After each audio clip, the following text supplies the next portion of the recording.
Well, welcome everybody to this 2024 series of Lionel Robbins Lectures. I'm Richard Layard. I'm the co-director of the Wellbeing Research Programme in the LSE. And many, many years ago, I had the pleasure of working with Lionel Robbins. And it's a special pleasure to have with us his daughter, Anne. Anne, raise your hand. There. Lovely to have you here. Thank you. And two grandchildren, so that's wonderful. Apparently a great-grandchild was going to come, but had a cold. Nick, it's wonderful to have you giving these Robbins lectures, not for the first time. About 20 years ago, he gave these lectures on a similar topic.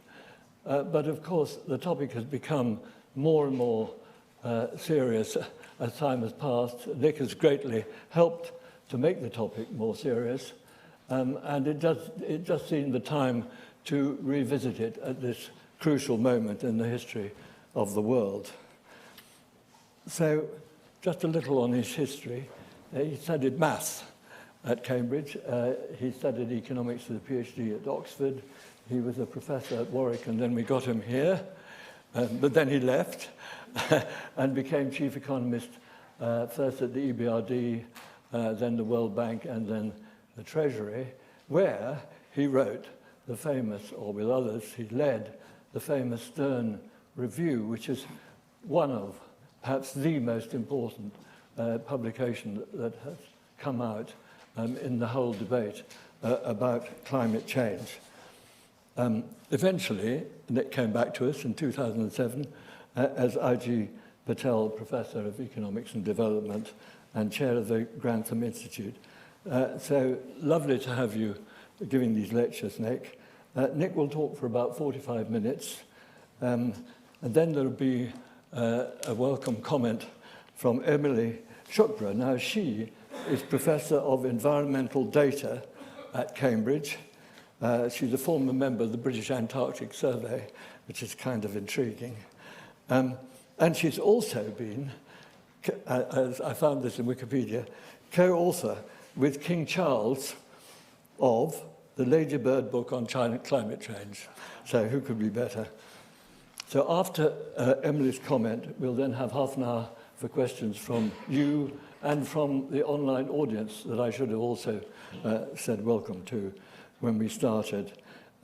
If you are online, please submit your questions through the Q&A function at the top left of your screen. And if you're a Twitter user, the hashtag is #LSE Robbins. So, Nick, please tell us about the future of life on Earth.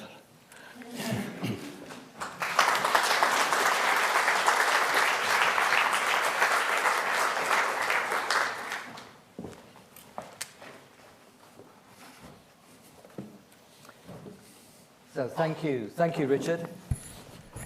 And the first thing to check is, can you hear me at the back? That's good.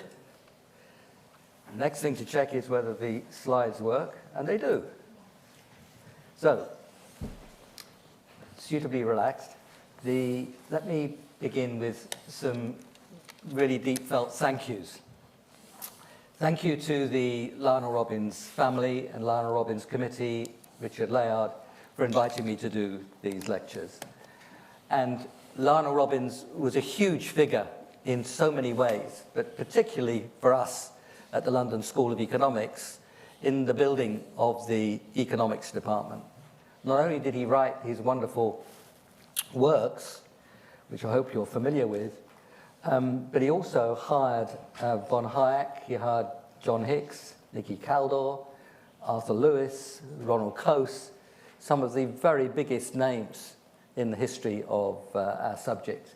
And in the process of building the department, he happened to hire those extraordinary people. Not happened because his judgment of what mattered was so good.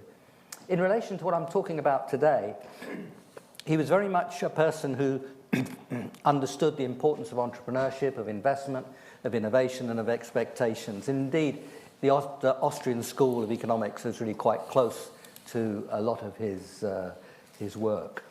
But he also thought deeply about global public goods, and for him, the arts were of particular importance, and he saw the importance of finance for global public goods.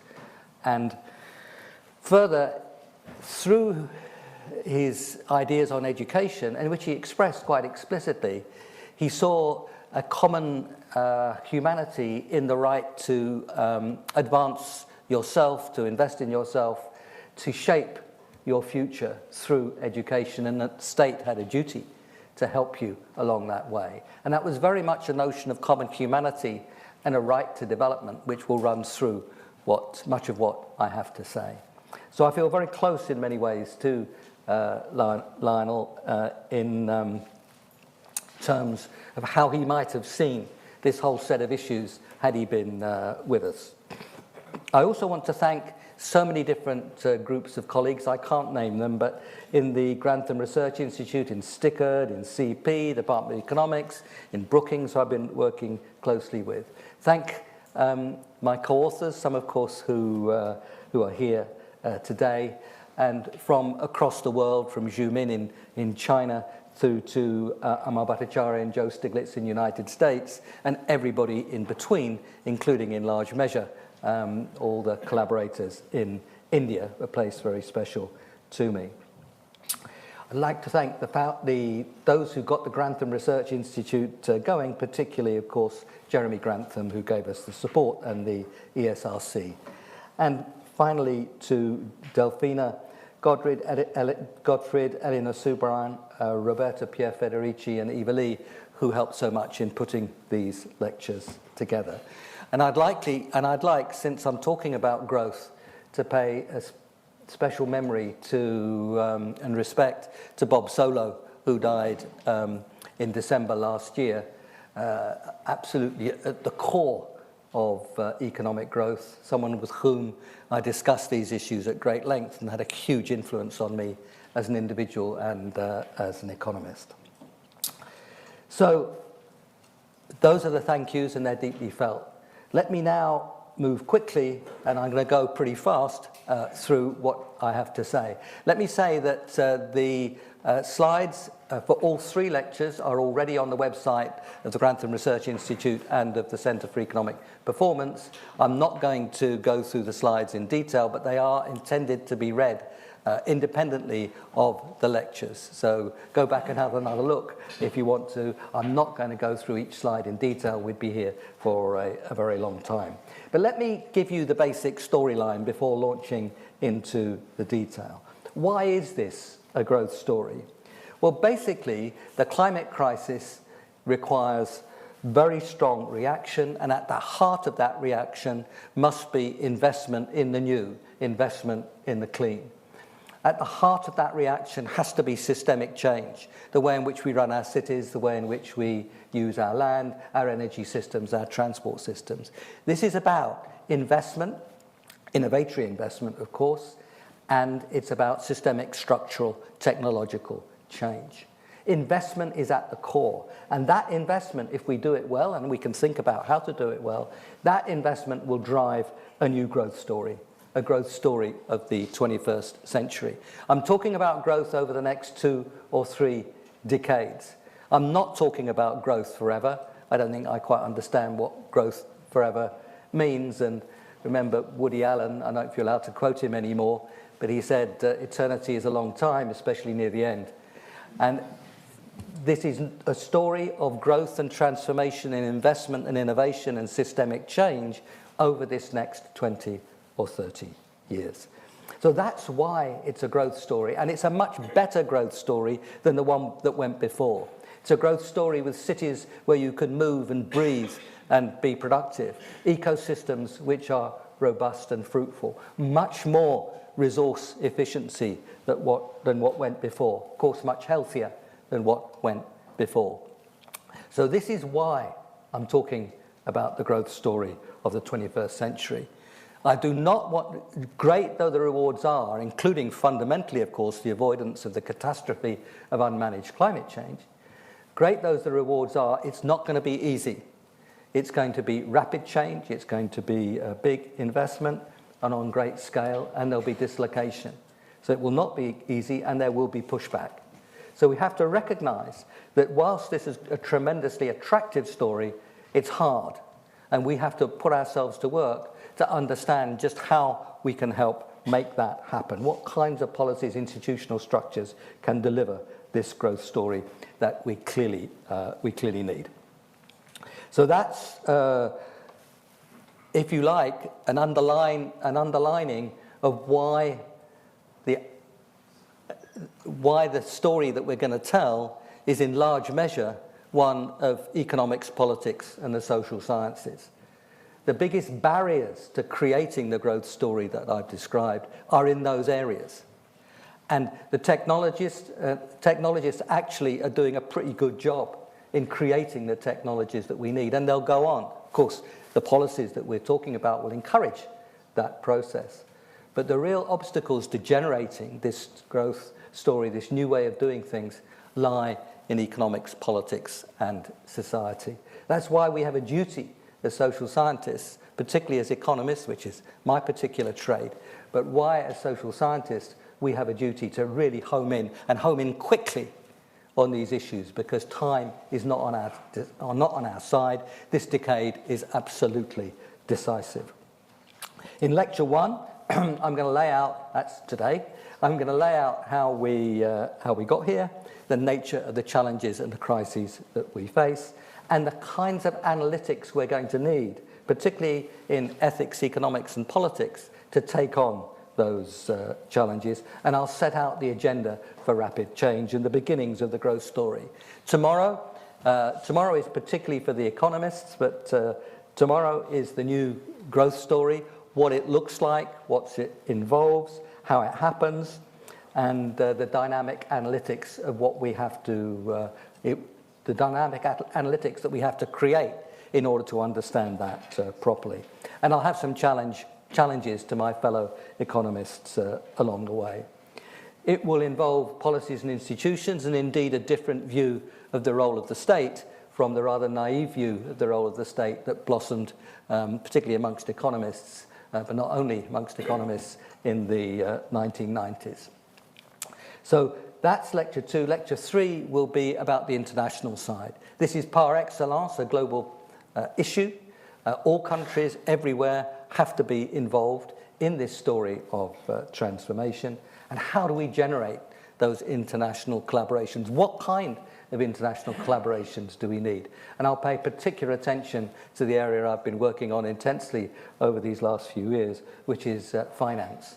This is a story of investment. Capital costs are at the core of that investment. So many countries in the world face very high capital costs. Poorer people in general face higher capital costs. How can you bring those down to facilitate the investment? It'll be much more than that, but that'll be a particular focus of lecture 3. So there we are. That's what's coming. I've given you a synopsis of the storyline. Lots of work to do within it. I hope that you will see that I'm really optimistic about what we can do. I worry deeply about what we will do. And so if you think I'm getting overly optimistic about what we can do, well, I don't think it is overly optimistic, because what we can do, we can do. But will we do it? Will we overcome the obstacles in the economics and the politics and society? I don't know. It's our job to work so that increase the likelihood that we can, because if we can't, we're in deep, deep trouble, or at least our children and grandchildren in deep, deep trouble. So that's the agenda. I've told you what it's about. I've told you what's in the first in these 3 lectures. So let's move into this lecture. Start with how we got here. Where are we, and what are the problems involved? We'll look at the crises that have come with that and how we find our way out of those crises and change our understanding of what sustainability is all about. Climate and biodiversity particularly, particular importance, and they're particular importance because they give us the deadlines. You know, you can, if you're a bit late in fighting poverty, well, that's a shame. but you can still carry on doing it. If we're late in fighting this, climate and biodiversity challenges, then we're in deep trouble and likely create something that is irreversibly destructive. So it's the climate and biodiversity crisis that give us the time limits and the sense of urgency. The ethics, the economics, the politics will be the analytics that we have to bring to bear. And then the last two, the urgency and the action, and the agenda for analysis and action will be leading into lectures 2 and 3. Remember, because it's so urgent, we have to think and act at the same time. We can't take a research grant, come back in 5 years' time with some more ideas, including more ideas for further research.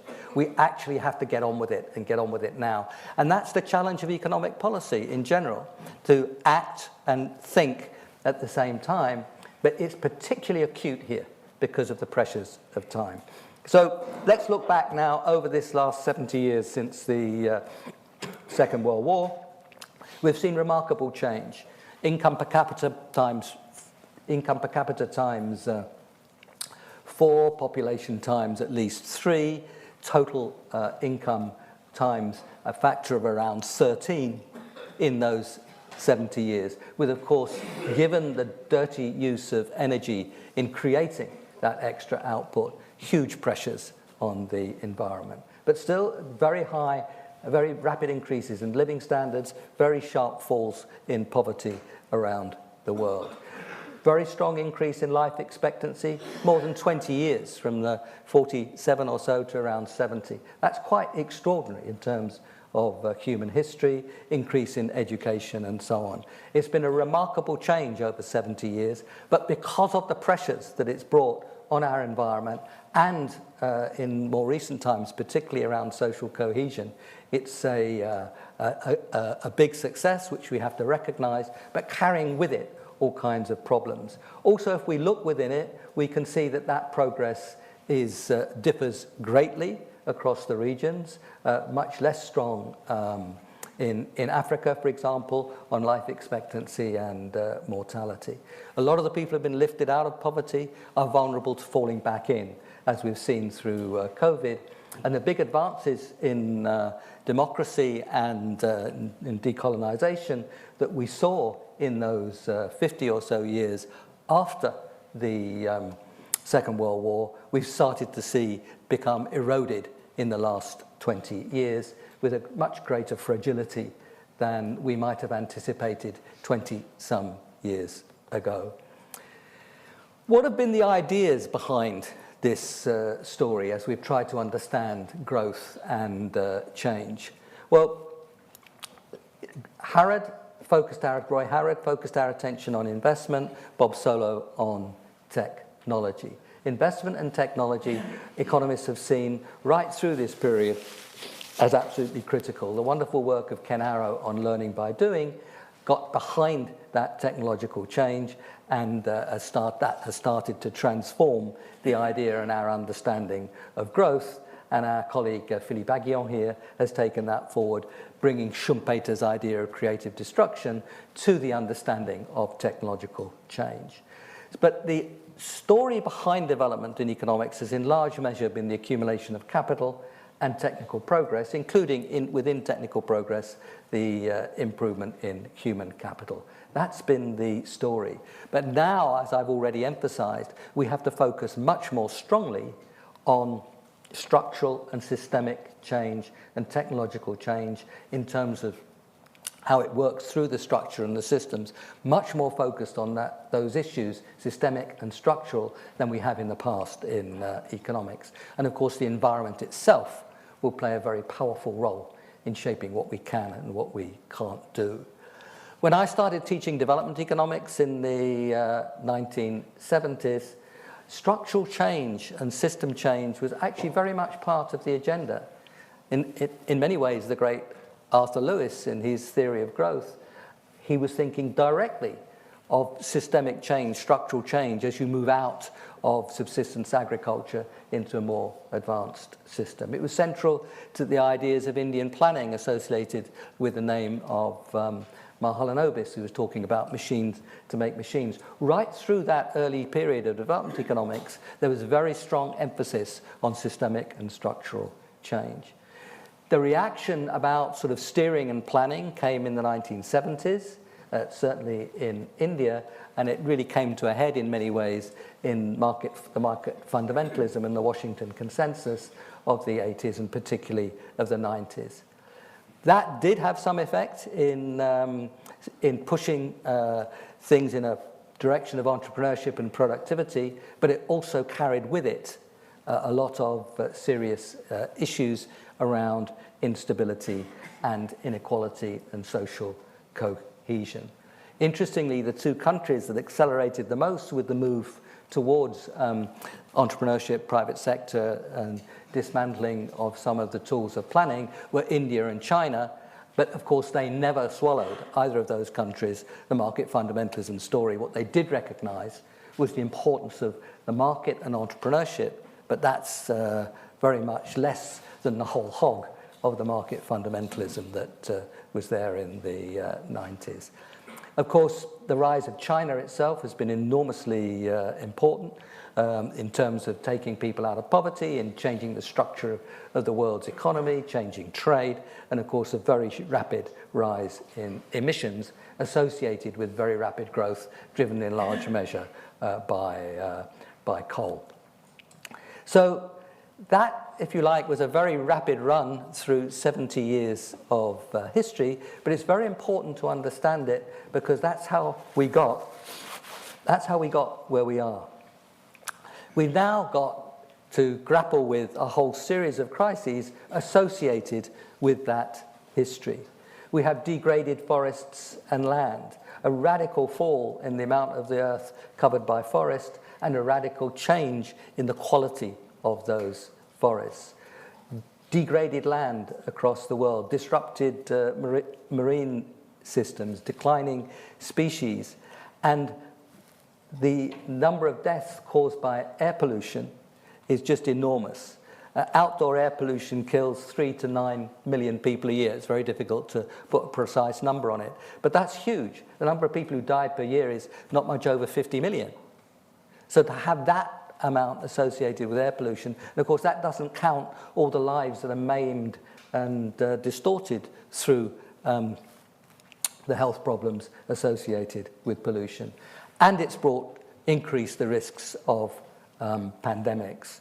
Those of you who want to see the relationship between pandemics and climate change and biodiversity, I'd recommend you look at some of the work of Lucy Shapiro at Stanford. But essentially, animals meet each other in all sorts of different ways. Birds meet each other in the Bering Straits that would never have met each other 30 or 40 years ago as a result of climate change.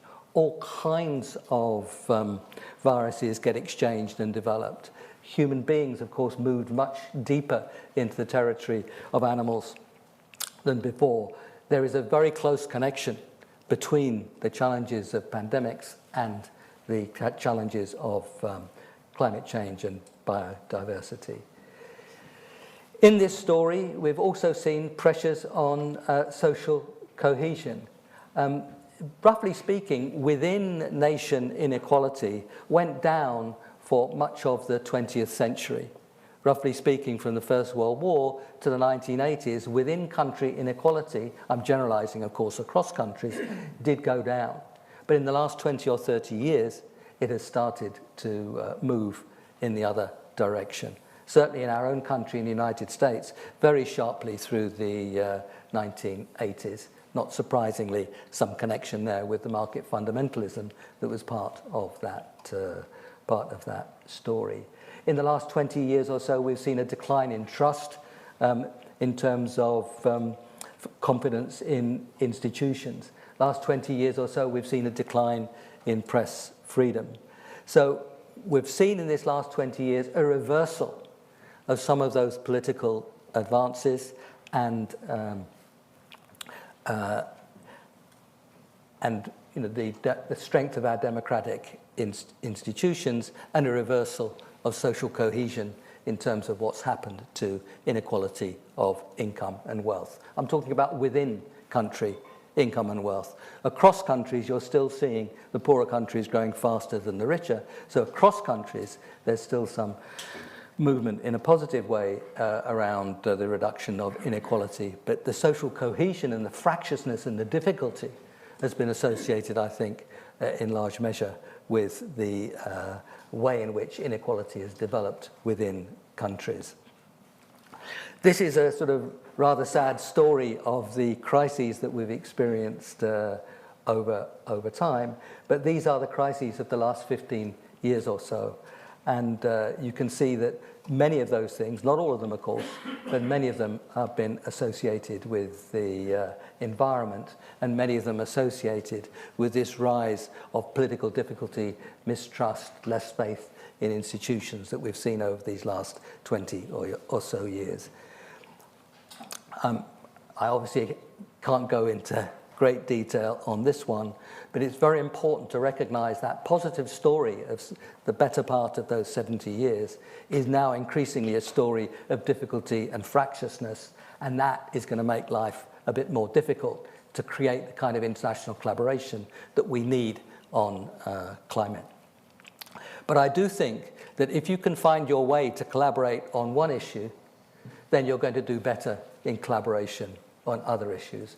And the one issue where we stand a better chance of international collaboration, where there's a stronger recognition that we're all in the same boat, is around climate and biodiversity. And if you look at the way in which the United States and China have wrestled with each other, the one area where they've tried to move together is around climate. In this story of growth and change, which I've spoken about, it's very interesting to reflect how our own attitudes to what it is that we're trying to measure, what is the metric of good performance, has changed. Of course, Keynes and Kuznets and the others around James Mead, around the Second World War and soon after, in response to the Great Depression, were very focused on output and employment. And that's the time where, as it were, GDP really came to the center of attention, because we were concerned with activity and employment. As we moved on through into the 80s and 90s, we started to see a much stronger focus on other metrics. Health and education, particularly important metrics there, but also you're starting to see, as you move into the 80s, a much stronger focus on the environment. That was reflected in the Human Development Report, Human Development Index, that very much associated with the work of Amartya Sen, came through in the around 1990, and then the Rio Earth Summit in 1992. The Millennium Development Goals, which were focused on, particularly on output and food and health and education, but also to a modest extent on the environment in 2000. And then in 2015, you got the Sustainable Development Goals. Those of you who like badges will recognize I'm wearing a Sustainable Development Goal badge. But those then were very much, as the title carries, focused on sustainability. So there was a change that you can track associated with our experience and our understanding of what was happening, from simply output and employment through to health and education, but then also onto sustainability. Now, the big crises that we face are around climate and biodiversity. There you can see the very sharp rise in emissions. Emissions lead to increases in concentrations. Emissions are the flow, the concentration is the stock. And it's the stock of greenhouse gases in the atmosphere that cause global warming. Essentially, the molecules oscillate at a frequency which interferes with the infrared energy escaping from the Earth, and that's the so-called greenhouse effect. Whilst concentrations are rising, temperature is rising because the amount of trapping is going up. Stabilizing concentrations is what we mean by net zero emissions. That if you like, if you think of the concentrations as the level in the bathtub, where the net flows are zero when the level of the bathtub stays constant, and that means there's the same amount going out as going in. And that crudely is the net zero story. And if we want to stabilize temperatures, we have to stabilize concentrations. And crudely, and we have a real climate scientist with us in Emily, but crudely speaking, that's what drives the idea of net zero. The emissions, sorry, as you saw in the previous slide, emissions come from everywhere, a very big increase in the Chinese contribution to emissions associated with the increase in output. Through that period, there's a very close relationship between emissions and output. Emissions come from all sectors. The AFOLU is agriculture, forestry, and other land use. That's a key source. But outside that, you can see it's basically associated with heating, electricity, transport, producing things, all involving the burning of fossil fuels. And you can see on the right-hand side here that it comes right across, from right across the world. If we're going to be net zero, it means net zero everywhere, and it means net zero geographically, net zero everywhere across emissions. Now, not exactly that, because there will be some negatives, but the amount of negatives will be quite limited. So that's why the idea of net zero is so important here. 15 or 20 years ago, we were talking about cutting emissions by 80% between 1990 and 2050. It was amazing how many people thought they were in the 20% that didn't have to do any cutting at all. And that's why the net zero idea has become so powerful in this story, because it's clear that that will have to involve everywhere. We're talking about emissions from everywhere, but not everywhere equally. If you look at the middle graph here, you've got, and the bar chart over to the left-hand side, you've got emissions per capita. Very big variations in emissions per capita. China overtook Europe in terms of emissions per capita 10 or 15 years ago, but China's emissions per capita are still way below those of the United States. If you look at accumulated emissions over time, that's the right-hand chart here, you will see that USA is way out in front, China catching up, but actually it's not clear that China will ever catch up, because if China comes back to net zero by 2060, which is its target, then you will see, as it were, the gap closing. But you can see that historically speaking, United States has a very big part of the story, but so too, of course, the European countries, including the UK, where the Industrial Revolution kicked off. But that history of emissions is felt very strongly and understandably by the developing world. Part of the story and reaction says, you guys, you rich countries, got rich in a dirty way, and now just when we start to get going, you say the game's over and you can't stop growing. That politics is extremely important, and it's why it's so important that we can disentangle growth from emissions. Growth and development need energy, but energy does not need the emission of carbon. But that getting there involves a very big investment that we're talking about. So when we did the Stern Review, there were only 3 of the Intergovernmental Panel on Climate Change reports. There have now been 4 more, including the one on 1.5 degrees. But every one that's come along has been more worrying than the first. And the first was very seriously worrying, and every one after has become more worrying. We are on current policies and actions headed for somewhere between 2.5 and 3 degrees. Now, some promises will bring us down from that, but 3 degrees is life-changingly, civilization-changingly awful. We haven't been at 3 degrees for about 3 million years. The Homo sapiens has been around perhaps 250, 300,000 years. That would be way, way outside the experience of Homo sapiens. At that time, when we were last at 3 degrees, sea level was 10 to 20 meters higher than that. we might be quite close to the seaside where we're standing now.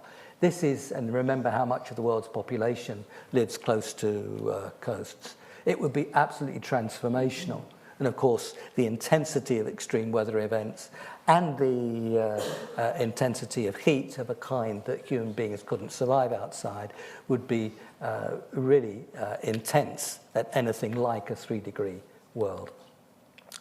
This is just one example of the difference between 1.5 and 2. If you just take extreme heat here is defined as heat waves of the kind that Europe experienced in, say, 2003, with very big increases in deaths as a result. If you just go from 1.5 to 2, that goes up by a frequency of nearly 3. And of course, a lot of these occurrences are life-terminating for many people. Not for everybody, but for many. That's just one illustration. All the coral would be gone at 2 degrees is a measure of the kind of change in the marine environment it would bring. These numbers are huge, and that's 1.5 to 2. Remember, we could be heading for 2.5 or 3. I won't say very much about climate and biodiversity, but I do think it's important to see them together. They're part of the same story. They have common drivers, particularly in the burning of fossil fuels, and they interact one with the other. A decline in biodiversity is bad for the climate. A decline in the climate is bad for biodiversity. Increasingly, the biodiversity has moved to center stage. I mean, climate got to center stage before biodiversity, but we should see them as very much interrelated. There is movement now on international agreements around biodiversity, but action is much too slow. And whilst most of the possibilities to act in conserving and restoring nature are in the poor parts of the world, that's not where the finance for these activities is concentrated.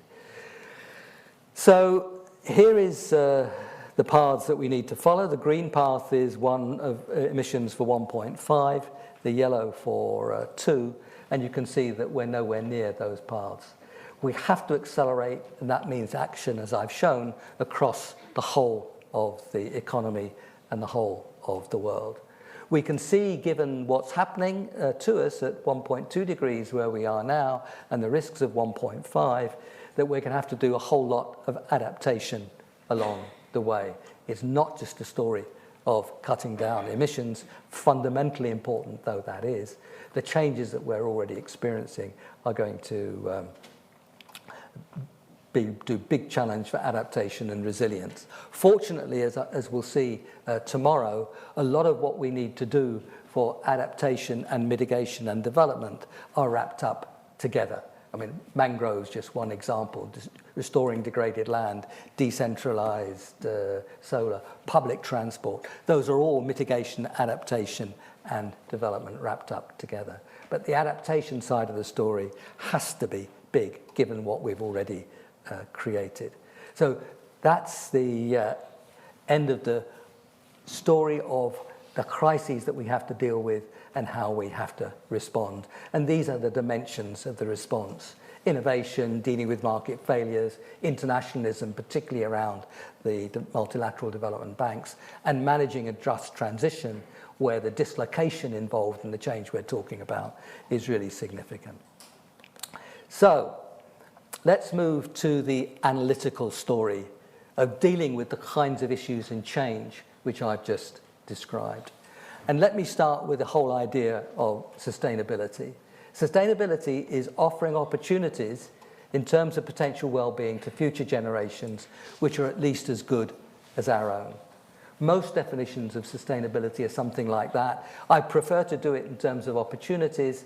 Brundtland, who was pioneering in this, described it in terms of needs.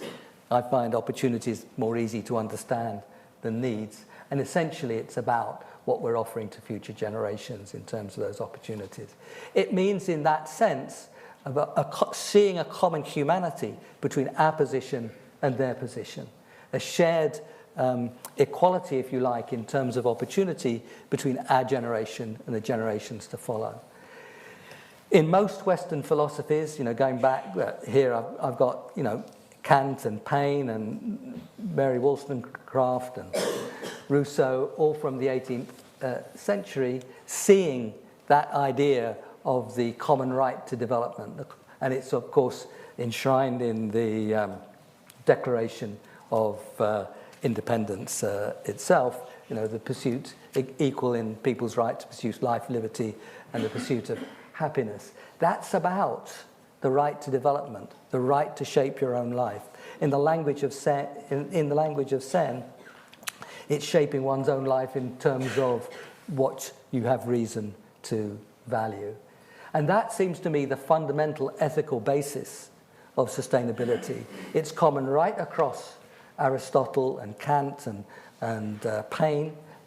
Indeed goes back to John Locke in the previous century. And indeed, if you go back a lot further, you can trace it to Aristotle and Plato as well.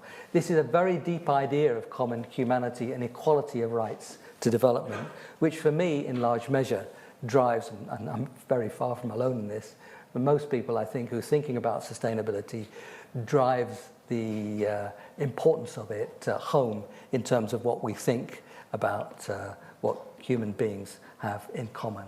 If you want to be really technical in terms of modern welfare economics and social welfare functions, you're talking about symmetry of the social welfare function.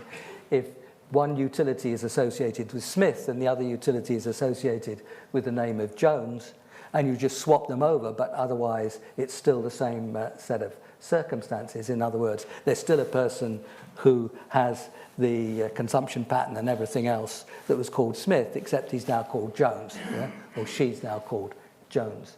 That's symmetry, if you like, in terms of modern theory of social welfare functions and so on.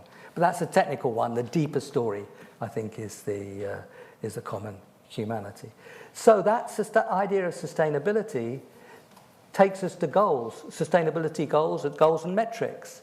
It takes us to the question, what determines the opportunities of future generations? And their opportunities are determined in terms of the endowments that they have.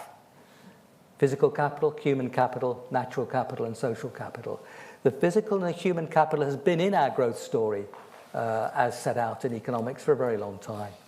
But the natural capital and the social capital, much less so. And if we're thinking about sustainability, we have to be very clear that we have to be talking about all those sources of capital. Now, Richard is telling me I'm running out of time. The right to development does not imply the right to emit the greenhouse gases. The greenhouse gases kill people. There's nothing in the right to development that tells you that you can kill people and destroy their opportunities. As the wonderful Meles Zenawi, who I work very closely with, the outstanding Prime Minister of Ethiopia, said at COP17 2011, he said, it's not justice to foul the planet because others have fouled it in the past. But there is still, and many of us would argue, a very big responsibility through the patterns of growth which the rich countries have followed in the past, which have hindered the right to development of poor countries, to support them in finding a different way of doing things. And we know we can find a different way of doing things. I've got the whole theory of discounting in 2 slides. The economics world has done it very badly. It's about how well off people will be in the future, and it's about how much you care about people in the future. I've already argued that there's no reason to discriminate by date of birth. 2 identical people, who one happens to be born 10 years after the other, I think in most systems of moral philosophy would be treated equally. But an extra unit to people who are richer, most people, it's an ethical judgment, but most people would regard an extra unit to people who are richer as less valuable than to people who are poorer. That's the way to think about discounting. As soon as you do it that way, you recognize that there's no external discount rate that you can use because it depends on what we do. And you realize there's no way that you can get discounting from the capital markets. And action in the capital markets is not an ethical judgment or statement. A lot of the capital markets are about risk, and risk, in my view, should be treated separately in terms of the analytics. And of course, those markets are very imperfect. So there you are. That's 2 slides on the discounting. In our economics, we've been quite slow in picking up on these issues of fundamental structural transformation. That's a challenge which I'll develop tomorrow. The analytics have been very much equilibrium models, and they've not dealt with the magnitude, when we're talking equilibrium models with very little in the way of systemic transformation. They've usually had only one market failure, which is the greenhouse gas, when we have to think of many, and I'll go into that again next time.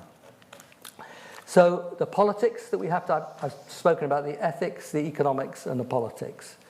You'd have to give me 5 more minutes, Richard. I'm not far away. But so on the politics side, the left-hand side, you've got the challenges of dislocation and pushback and vested interests and false information. On the right-hand side, you've got the challenges of building collaboration.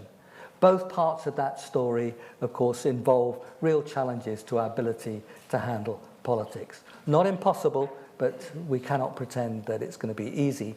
Managing a transition in an equitable way, what we call a just transition, is going to be critical to that. I'll be talking a lot about building international collaboration the day after tomorrow.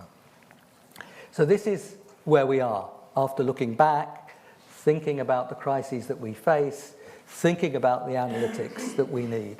This next decade is critical. There's a typo in that slide. The 60% here should be 43%.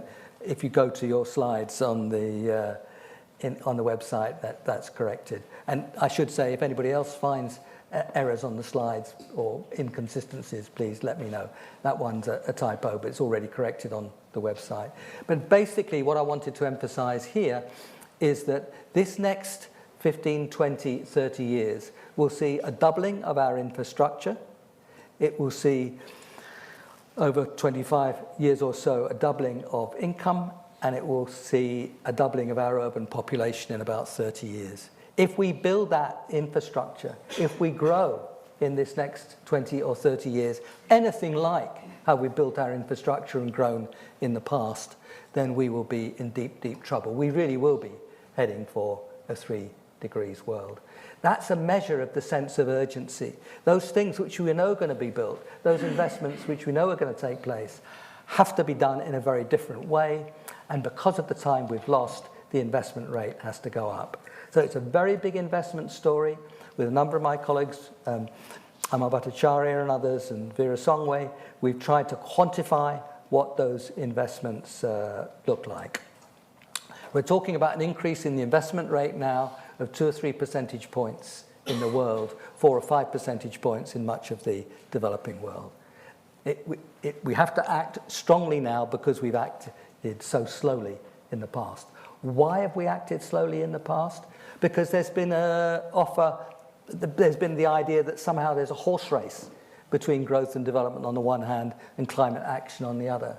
We haven't taken the claims of future generations seriously, and we've missed out on much of the environmental damage our actions have caused.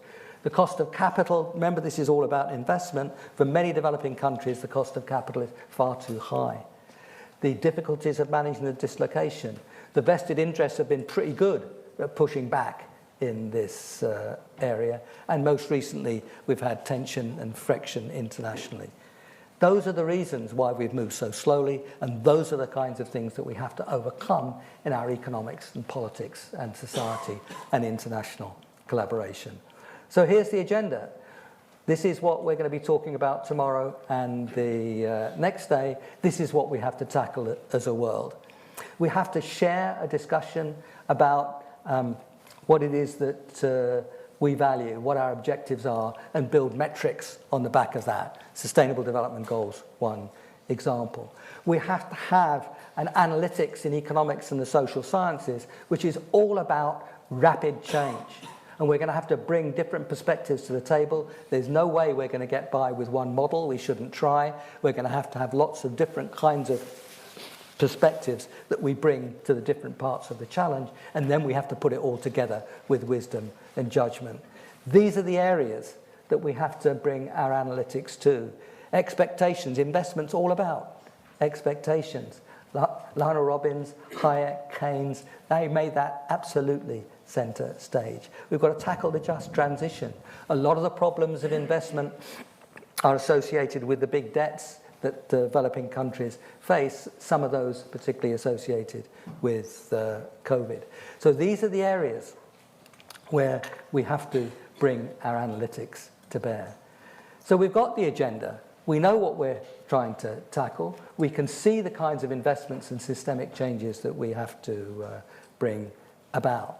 I'm going to argue that we really can do what we have to do, but will we do it? Well, I'll talk through the story of growth and what's involved, and the story of international collaboration and what's involved in the next two lectures. To coin a phrase, yes, we can, but will we? On that, I worry. Thank you.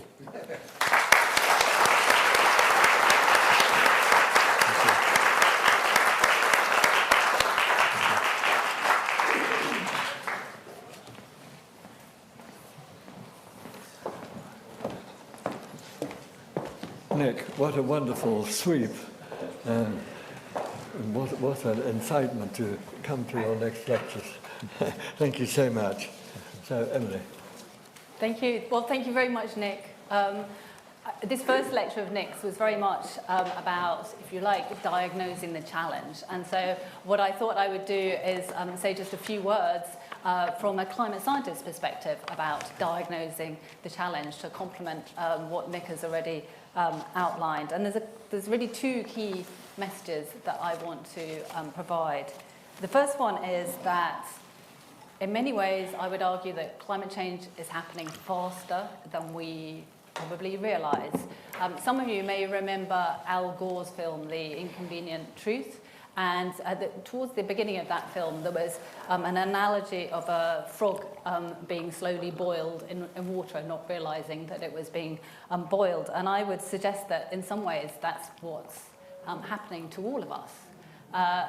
Nick mentioned the importance of the concentrations of carbon dioxide and other greenhouse gases in the atmosphere, and how important that is for determining the scale of climate change. When the Paris Agreement was agreed in 2015, the levels of carbon dioxide in the atmosphere were 400 parts per million. I looked up just this afternoon where carbon dioxide levels are now, and they're now almost 425 parts per million. That's a 25 part per million increase in less than a decade. And that's translated through to also a significant increase, of course, in temperatures. Back when the Paris Agreement was, the gavel came down, temperatures were just touching 1 degree Celsius of warming compared to pre-industrial times. Last year, it was 1.45 degrees of warming. Warmer because we were also in an El Nino year, but nevertheless, still significantly warmer than it was even a decade previously. And if we look at the month of February this year, February was 1.77 degrees Celsius warmer than pre-industrial times. Climate change is really happening fast. And again, we saw this in this country when temperatures breached 40 degrees Celsius in many locations across the country, something that came as a shock, quite frankly, to many climate scientists. And that's not all. I could keep going on across the climate system. Sea surface temperatures at the moment are extraordinarily warm, and as scientists, we don't entirely understand why. For a long time, sea ice in the Arctic has been showing really dramatic decline, but the Antarctic sea ice hadn't seen that large amount of decline until last year, when suddenly we saw dramatic decline in sea ice in the Antarctic as well. Around the world, we are seeing dramatic signs of change, and I would argue more strongly than many recognise. So that's my first key message. My second key message is that if we look to the future and future risks, I suggest that in many instances, those risks are underestimated by many, and in fact, particularly maybe by many economists, because I think that the risks in large part are structural and systemic, and many of the risks are highly nonlinear. The most obvious example of a nonlinear change is in terms of sea level rise. Even if we stabilize temperatures in the way that Nick described, with a stabilization of concentration of greenhouse gases in the atmosphere, we would still see sea levels continue to rise long into the future because of a delay in the climate system. That's one example of non-linearities, and there are many others that I could describe.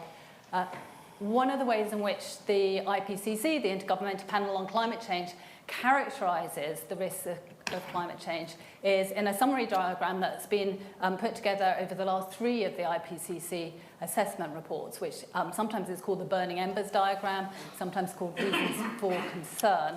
It aggregates all of the scientific information within the IPCC reports in categories of concern, one of which is associated with what the IPCC calls unique and threatened systems.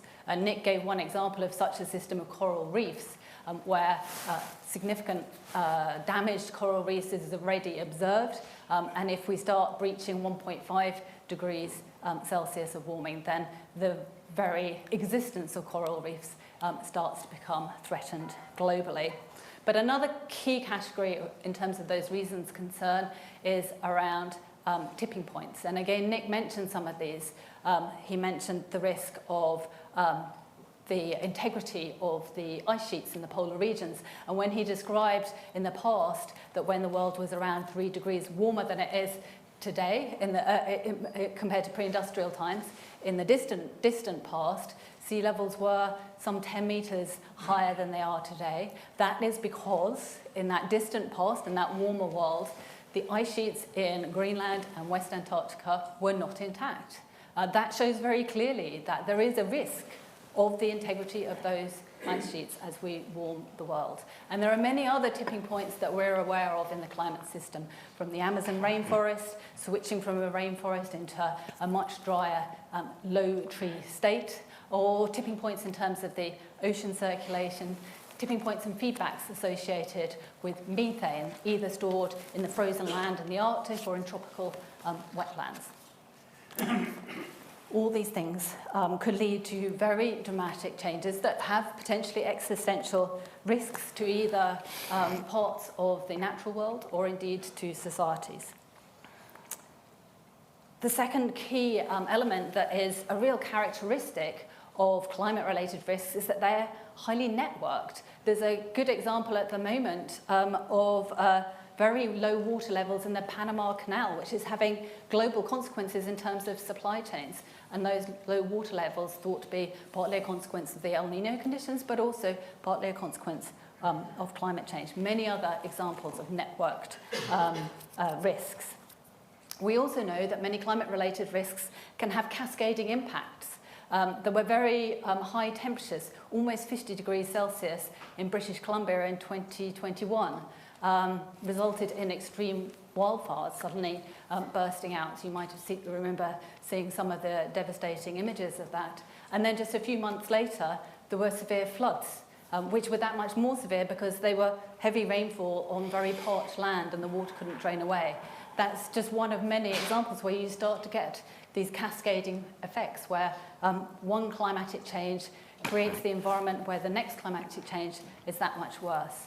We've heard Nick mention the health impacts of climate change and how many different ways in which we're seeing health around the world being impacted by climatic changes, either directly or through the spread of disease. We saw in Paris this year, parts of Paris being fumigated because of the potential transmission of dengue. Dengue is a disease that's steadily spreading around the world as the habitats for the mosquitoes that spread it are becoming increasingly favourable. as a consequence of climate change. You also heard Nick mention the challenges in terms of social cohesion, but he could have mentioned migration or the drivers of conflict, transboundary disputes associated with water. There are so many different ways in which climate change is starting to have very real risks to geopolitical stability and integrity. All of that comes together to create a sense that these really are systemic risks. They really are structural risks. They're going to require systemic and structural responses. And I'll just leave with one key phrase that came from the most recent IPCC report, which I think encapsulates all of that, which is that there is a rapidly closing window of opportunity to secure a livable and sustainable future for all. Thank you.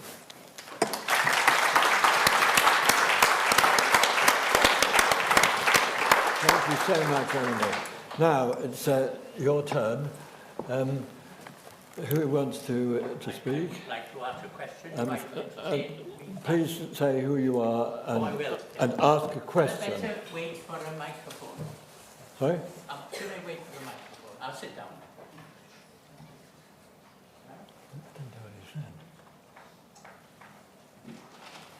Now, I'm Professor Tegid Wyn-Jones, and I used to be the leader of the elementary particle physics at University College London. I am 17 years beyond my first sell-by date, but in those years I have been preparing courses for students and even preparing a course that non-experts could learn a lot. Now, the question I'd like to ask to Lord Stern is, I think we've got to get to the particular. How much do you think the net zero will cost this country?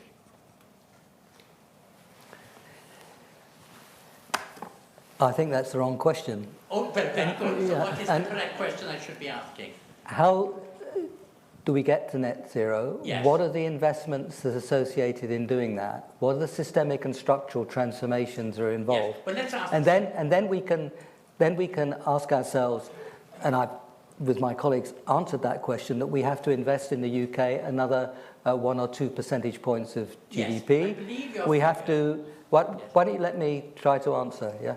Yeah, I believe. No. Why don't you let me try to answer? Yeah. So we can describe what we have to do to get there. We can describe the changes. We can talk about the investments that are necessary, both in terms of quantity and in terms of sector and type of investment they are. We can describe the returns to those investments in terms of efficiency, in terms of productivity, in terms of cleaner air.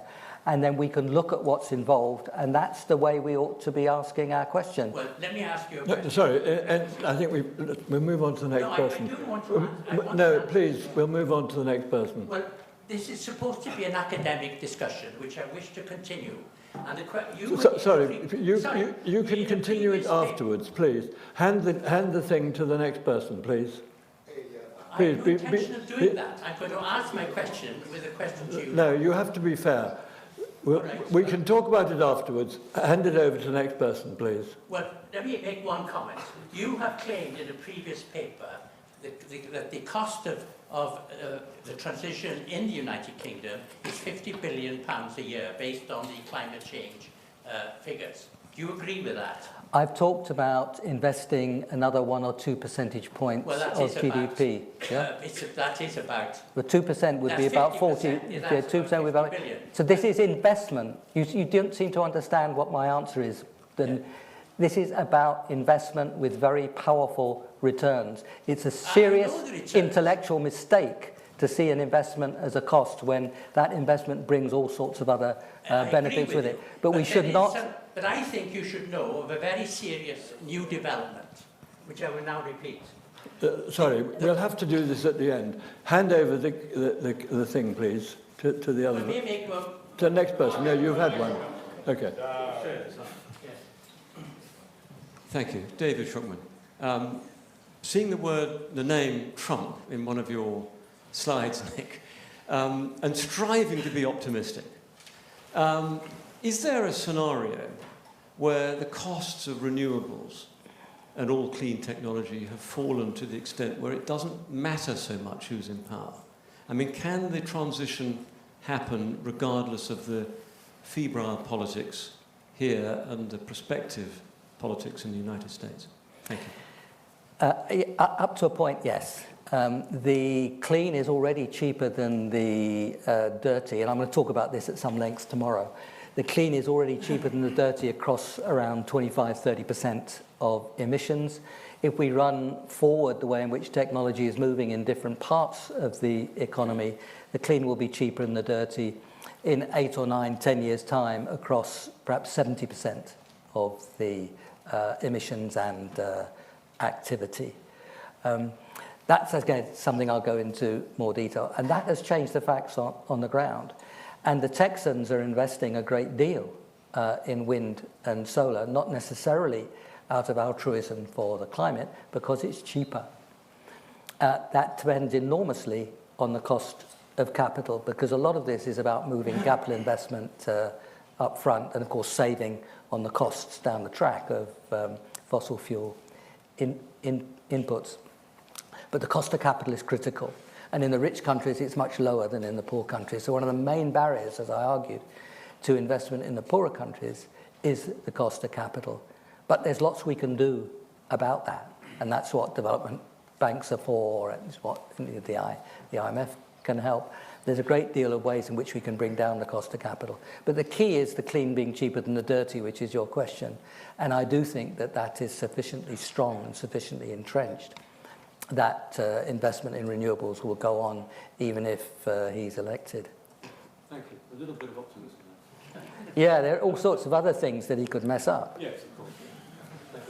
Yes, my name is Stefano Bonfa.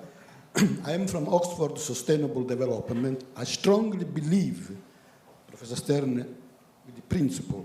The question is, where are the data? First question. Second question is, you don't think the educational should move toward more evidence? The education aspect from university up to, let's say, elementary. We are working, for example, in building big data innovation hub in the Mediterranean countries with the idea of climatological change. We have a big difficulty at political level, and that is the main constraint, because funding, investment, they are not based on knowledge, on evidence.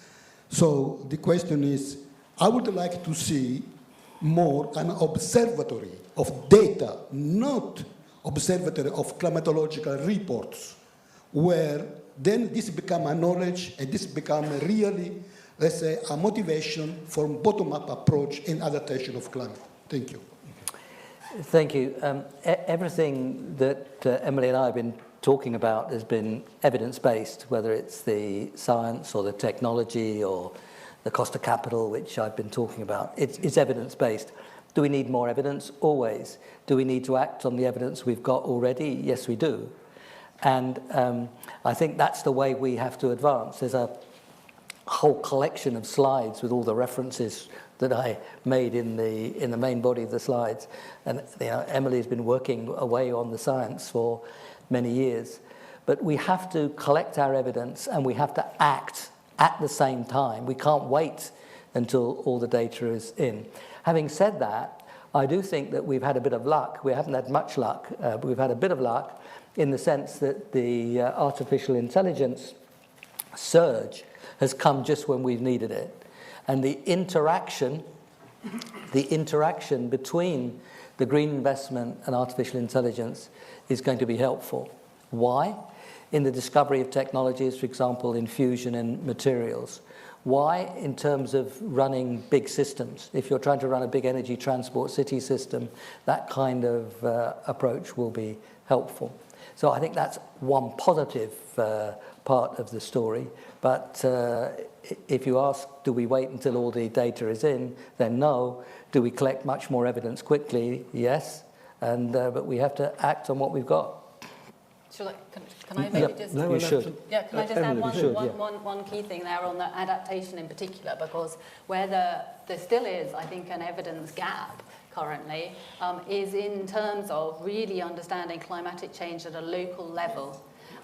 Because that's what you need to understand in order to really properly put in place the right adaptation at a local level. And actually, that's another potential advantage or application of the latest AI technologies. One of the areas that we're doing a lot of, I and my research group are doing a lot of work on in Cambridge is precisely using AI approaches to bring more of the very locally relevant information associated with the climate, to give that higher granularity of information precisely for helping to inform adaptation-based decisions. Why AI and not big data? Why so much AI and big data. AI in this context, we're just using as an approach to be able to integrate that vast amount of data. So we're using it as a tool to integrate the data into our decision-making processes. So now we'll have some questions from the online. Where is Martin? Oh, you're there, sorry. We've got so you're going to read us 3 questions? I can read you 2, I think, that we've got here. First one was talking about where you touched on how this responsibility will be at the cost of younger generations to come. And they're asking, how can we support younger generations in becoming, part of the solution to climate change? And the other, quite a few people online were concerned about geographical inequalities and seem to be curious to know whether the pursuit of combating climate change would come at a cost to developing countries over those in the West. So could you say that again? They wanted to know whether the price of combating climate change would come at the cost of developing countries over those in the West.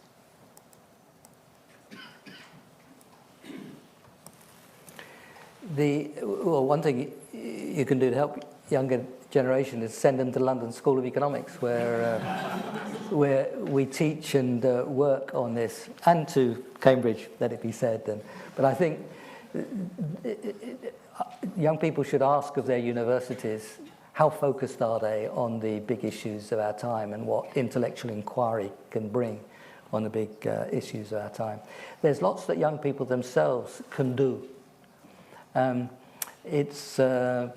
They decide how to travel, they decide how to heat their homes, they decide what to eat, they decide where to put their pensions, because most of them will be involved in contribution schemes rather than defined contribution rather than defined benefit schemes. So there's lots they themselves can do. And of course they can be very active politically, and they should. And one of the joys of being a university teacher is that you get older but they stay the same age. And different cohorts come through. And they are currently pushing us very hard on these issues, and so they should. But in terms of opportunities that this generation offers to the next, it's around the 4 types of capital that I emphasised, around the physical capital, the human capital, health and education, the natural capital, the environment, and social capital, slightly more nebulous, but around social cohesion, inequality, ability to work together, and so on. Oh, and the geographical story. In what I said, I emphasised that it as the biggest contribution to past emissions has been in the developed world, the rich world. We got rich in a dirty way that put concentrations of greenhouse gases up in the atmosphere. Now, of course, the growth that's coming will be, the majority of it will be in the developing world, but in the data that I put out, you saw that still the historical responsibility of the rich world was very strong. So if you take a right to development approach, we as a rich world have hindered the right to development of the poor world. There is then a responsibility to help with the huge opportunities now to leapfrog over the dirty phase that we went through of how we got rich. That can only happen if the capital is made available on reasonable terms. I'll be talking about what reasonable terms mean in my next 2 lectures. So the responsibility then is to help leapfrog into a much better path of development, in large measure through the supply of capital. That way, the developing world will have the benefit of a different way of growing and changing. That's, of course, theirs to choose. It's not for us to preach or to lecture, but it is for the richer world to help in that process through the ways that I've described. And that will be a much better path for development than that followed before. Development needs energy. Energy does not need carbon. The clean is cheaper than the dirty over a big part of the story.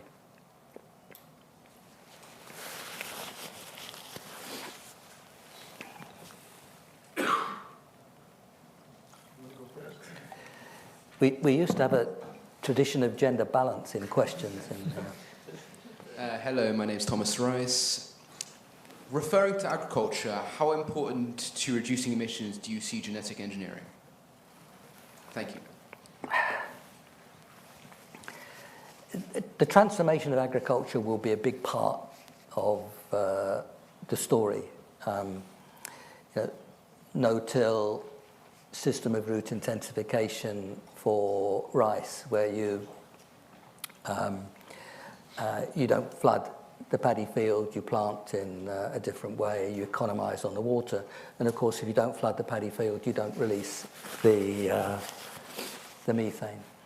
A lot of the story will be about shifting diets. Now, nothing in what I've just said mentioned genetic engineering. So, first part of my answer is there's a great deal you can do along the lines I've described. Will we need new varieties which are resistant to or able to flourish with different climates? Yes, we will. And in my younger days, one of my first applied research projects was on tea in Kenya and then in wheat in India. And the second of those was very much about the Green Revolution and new varieties. They were actually hybrids. They were bred rather than genetic engineering. But in changing the kind of varieties that are resistant, that are adapting to new climate, in changing our agriculture so that we have less emissions, I gave the system of root intensification for rice. Some varieties will be better equipped than that. So it will play some role. But what I don't want to pretend is that it is absolutely critical. We can't get anywhere without it. I think it will help. In person in the front. Hi. Thanks for having us. Dave Gibson, Head of Climate Change and Sustainability at Zurich Insurance UK. Sorry? Head of Climate Change and Sustainability for Zurich Insurance UK. Oh, right. Development. You guys carry the can. Focusing on adaptations, I'm a bit worried. Over the last little while, we saw a shake-up in Shell, attributing their share prices against Exxon and Chevron going lower because of their focus on ESG, perhaps. Over the last months, we saw banks back out of the CA100. I'm worried about one step forward, two steps back. Can you comment? Yeah. Well, first comment is I share the worry. But the next thing is what to do. Yeah? And I think the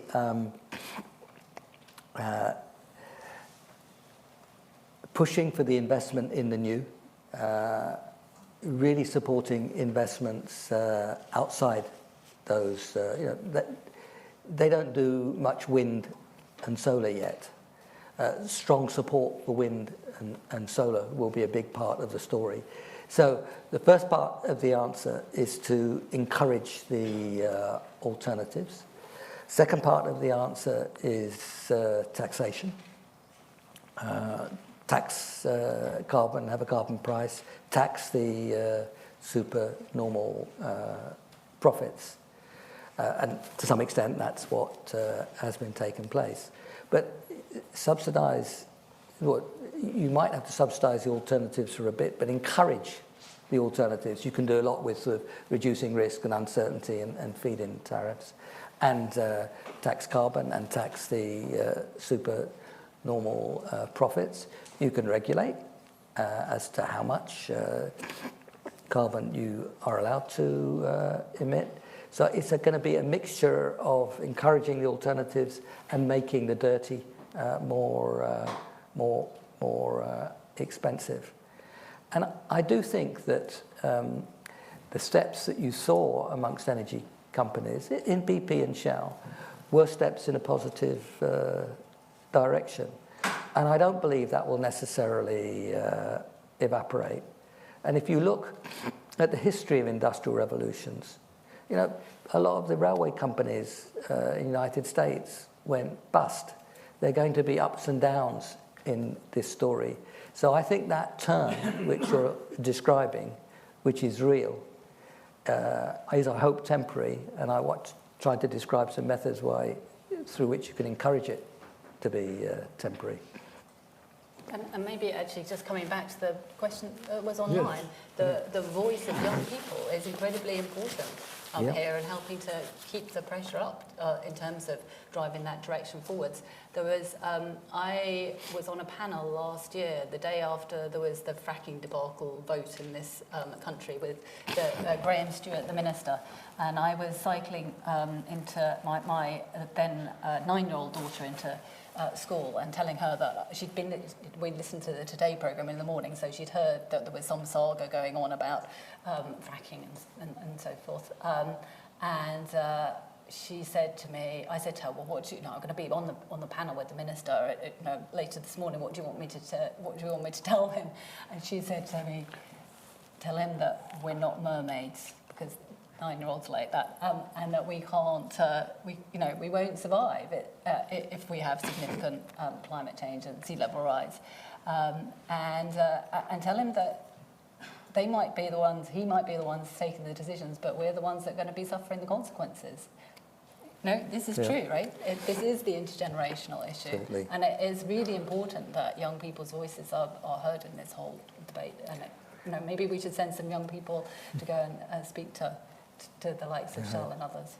But it's of critical importance to reduce the demand for their product. I mean, we as a world are still demanding fossil fuels. So the kind of changes that we're talking about are a whole-scale shift in demand away.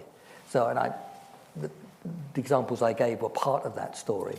But the kind of system change we're talking about is a much bigger one of moving away as fast as possible from those products. And fast is possible. Good evening. Thank you for your time. Peggy Sue from the University of Toronto, the Creative Destruction Lab, as you cited, the thematic mention.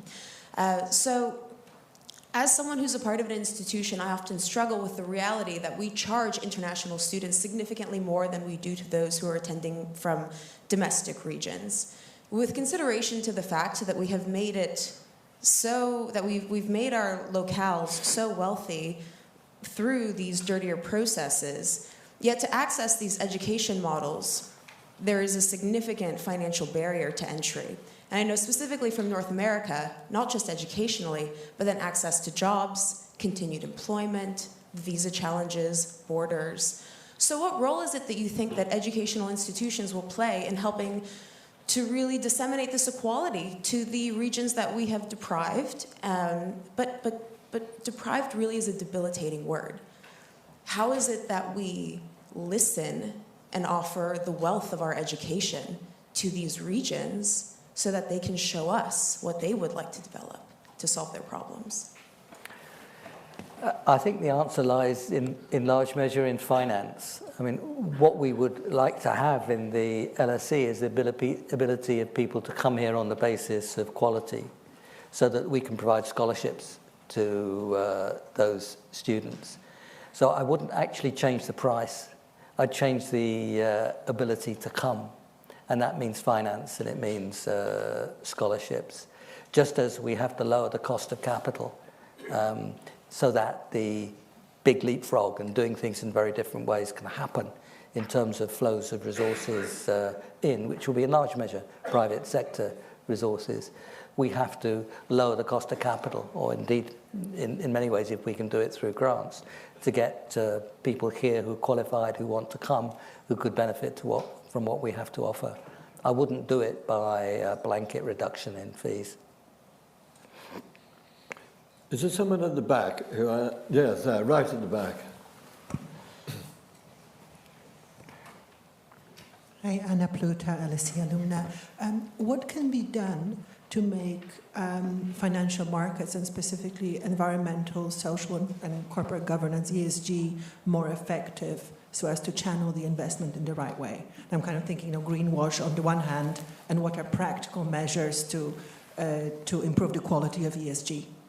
Yeah, I think I'd start by disentangling ES and G. The kind of thing that they're all important, but they're very different. And to sort of throw them into one group is a bit worrying, because what we're talking about here is investment and change that makes the clean cheaper than the dirty. We're talking about changing systems, changing technologies, and those are the kinds of investments that we want to encourage. So somehow, if you put them all together, it looks like what sort of money should you push in the cuddly, nice direction, when what we're talking about are real problems of fundamental change in the way in which we produce and consume and construct our cities and construct our agriculture. So I'd much prefer to see it in terms of investment and change, as I've tried to couch the whole argument, rather than some kind of footnote or double bottom line or triple bottom line. It's about just changing the way we do things. And I think bundling it under ESG looks kind of soft and charity, when we should be talking about something very different. Yes, in the middle.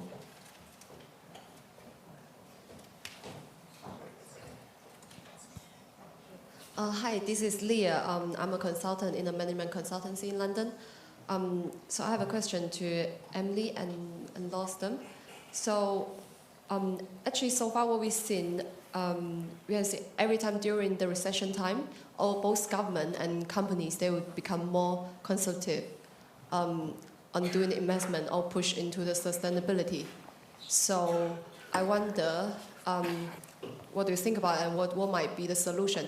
Especially consider we might be already in recession, especially like UK. And also, if we consider Europe actually now is leading on sustainability.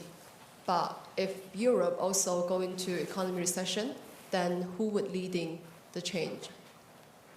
Yeah, my whole argument is about driving out of investment and onto a new growth path through investment in the new and the innovative and the clean.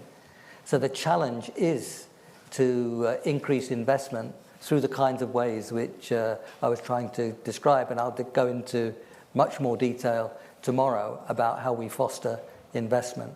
But we shouldn't accept recession. We don't have to. We know enough economics now not to do that. And what you don't do is cut investment during recessions. And that's what worries me at the moment, where we seem to see a cut in government investment right at the time when we need it, not only to get the economy moving, but still more fundamentally to get onto a different growth path. And to borrow for sound investment is fiscally responsible. Not to borrow for sound investment is fiscally irresponsible. And we need to actually make that happen. And that discussion needs to take place much more fiercely in this country and elsewhere than it has done up to now. The way out of the recession is investment. The way onto the new growth path is investment. It's investment in the new and the clean. And we have to, in some ways, we have to borrow to do that. But it will be investment with very high returns, which actually will bring down over time the debt to GDP ratios. Well, Nick, what a wonderful start. We're looking forward to all the answers you're going to give tomorrow and the day after. What you've really done is set this whole thing in a much wider context than it's usually looked at. I mean, we knew that that's what you stand for. And I think that is really important, that we look at this as an opportunity as well as a burden.